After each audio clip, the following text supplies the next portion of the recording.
দীর্ঘদিনের টানাপোড়েনের পর নতুন করে উত্তেজনার ছায়া ঘনিয়ে আসছে। আর এই অস্থিরতার কেন্দ্রে রয়েছে ইরানকে ঘিরে যুক্তরাষ্ট্র, রাশিয়া ও চীনের জটিল কূটনৈতিক ও সামরিক সমীকরণ। ওয়াশিংটনে ইরানের লক্ষ্যবস্তুতে সম্ভাব্য সামরিক পদক্ষেপ নিয়ে আলোচনা জোরালো হওয়ার সঙ্গে সঙ্গেই তেহরান, মস্কো ও বেইজিংয়ের মধ্যে প্রতিরক্ষা সহযোগিতা দৃশ্যত দ্রুততর হয়েছে।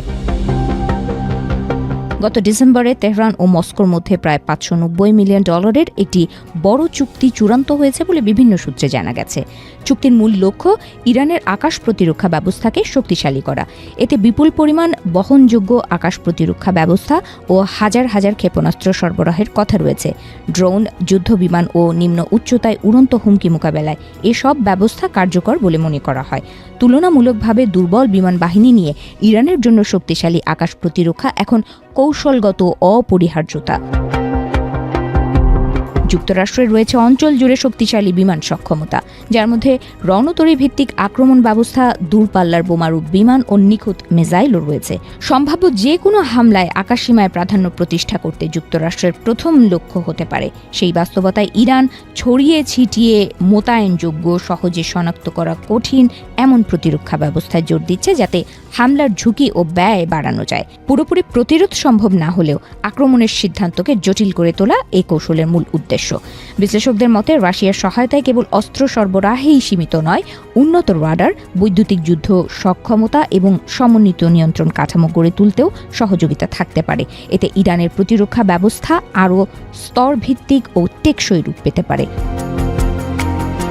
অন্যদিকে চীনের ভূমিকা বেশি দৃশ্যমান সামুদ্রিক ক্ষেত্রে। জানা গেছে বেইজিংয়ের সঙ্গে ইরানের উন্নত জাহাজ বিধ্বংসী ক্ষেপণাস্ত্র ক্রয়ের আলোচনা চূড়ান্ত পর্যায়ে রয়েছে। পারস্য উপসাগরের হরমুজ প্রণালীর মতো গুরুত্বপূর্ণ নৌপথে এসব অস্ত্র কৌশলগত গুরুত্ব বহন করে।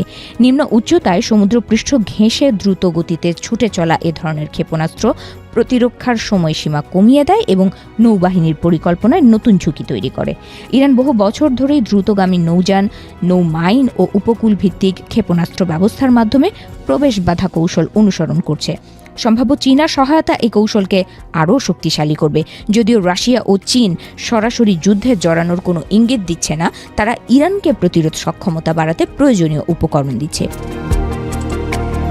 ওয়াশিংটনও পরিস্থিতি নিয়ে দ্বৈত অবস্থানে রয়েছে। একদিকে কঠোর বক্তব্য, অন্যদিকে সামরিক ও অর্থনৈতিক ঝুঁকি বিবেচনায় সতর্কতা। ইরানের আঞ্চলিক মিত্র ও প্রভাব বলয় রয়েছে, যা সংঘাত ছড়িয়ে দিতে পারে। হরমুজ প্রণালীতে অস্থিরতা দেখা দিলে বৈশ্বিক জ্বালানি বাজারেও তাৎক্ষণিক প্রভাব পড়বে। বিশ্লেষকদের মতে এই পরিস্থিতি কেবল আঞ্চলিক নয়, বৃহত্তর শক্তির প্রতিযোগিতার অংশ। মধ্যপ্রাচ্য এখন আর একক প্রভাব ক্ষেত্র নয়, বরং বহুমাত্রিক শক্তির লড়াইয়ের মঞ্চ। যুক্তরাষ্ট্র, রাশিয়া ও চীনের কৌশলগত অবস্থান এ অঞ্চলের নিরাপত্তার চিত্রকে নতুন রূপ দিচ্ছে।